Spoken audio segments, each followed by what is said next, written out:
If a man retires from the world to worship God, he must not think that those who live in the world and work for the good of the world are not worshipping God.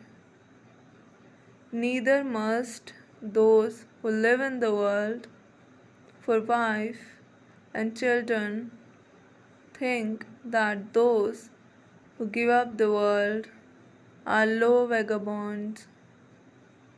Each is great in his own place. This thought I will illustrate by a story. A certain king used to inquire of all the sannyasis that came to his country, which is the greater man, he who gives up the world and becomes a sannyasin, or he who lives in the world and performs his duties as a householder. Many wise men sought to solve the problem. Some asserted that the sannyasin was the greater, upon which the king demanded that they should prove their assertion.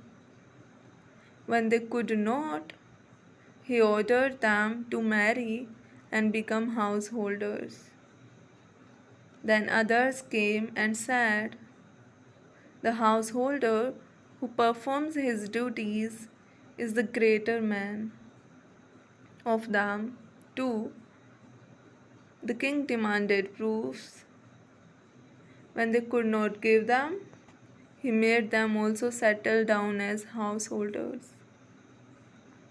At last, there came a young sannyasin, and the king similarly inquired of him also.